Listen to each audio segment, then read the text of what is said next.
Hey guys, this is Dr. Hub. Today we'll look at comparing the amoebic versus the bacillary dysentery.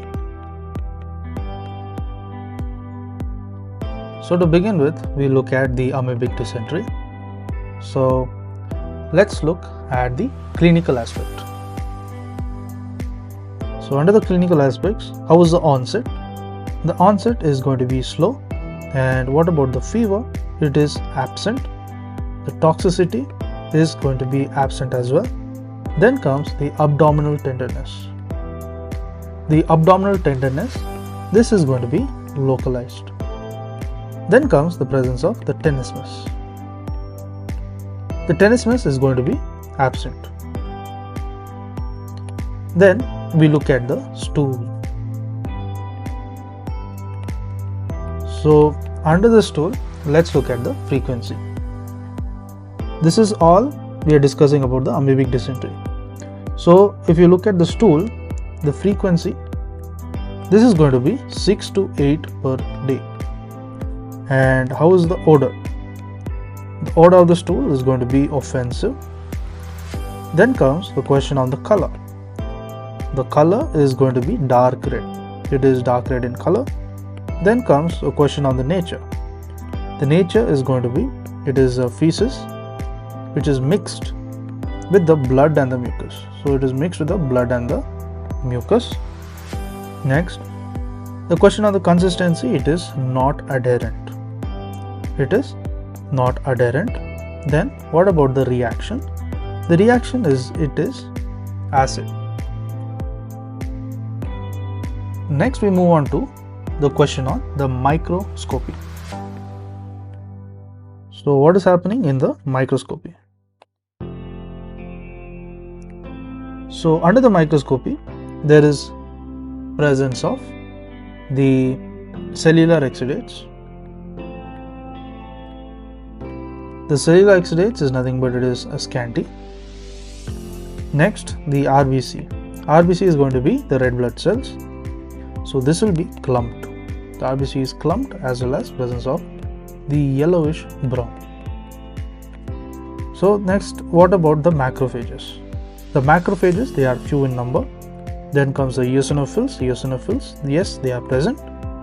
Then the Charcot laden crystals. The Charcot laden crystals, they are also present. So what about the motile organisms?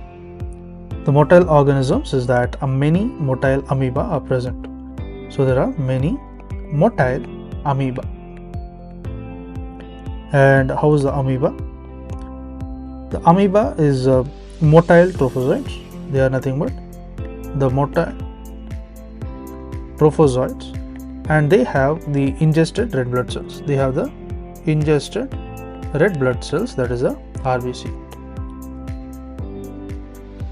Next we'll be looking at the bacillary dysentery.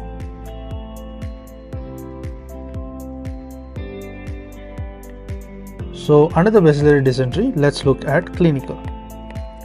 So how is the onset? The onset in bacillary is going to be acute, whereas in amoebic it was slow. Then fever is going to be present. This is all in bacillary. The toxicity is also going to be present. The abdominal tenderness, this is going to be generalized. Then we look at the tenesmus. The tenesmus is going to also be present. Next is a question on the stools. The stools, the frequency is going to be over 10 per day. So it is going to be over 10 per day. And what about the odor? The odor is going to be nil. And then comes a question on the color. The color is going to be bright red. Whereas in terms of the amoebic, it was dark red. Here it is going to be bright red. Next, how is the nature? The nature is going to be, there is blood as well as mucus. So there is presence of blood and the mucus, and there is a little or no feces. There is little or no feces. Then what about the consistency? The consistency is nothing but it is adherent, and this is to the container. And how is the reaction? The reaction is going to be alkaline. This is in terms of the bacillary dysentery. Lastly, we look at the microscopy. So under microscopy, the cellular exudates. The cellular exudates is going to be abundant, and then comes a question on the RBCs. The RBC will be discrete. So RBC is discrete or in the rolle. So RBC is discrete or in the rolle, and it is bright red. Then comes a question on the macrophages. The macrophages, they are several, whereas in terms of the amoebic it was few. So here it is several, and some with ingested red blood cells, whereas some have the ingested red blood cells. Then we move on to the eosinophils. So in terms of the eosinophils, this eosinophils is absent. Then comes the presence of the motile organisms. So these motile organisms, they are scanty and they are non-motile. They are scanty as well as non-motile. So here the Shigella is a non-motile bacteria.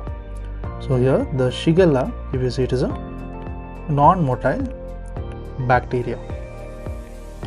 Then what about the amoeba? The amoeba is going to be absent in the bacillary dysentery.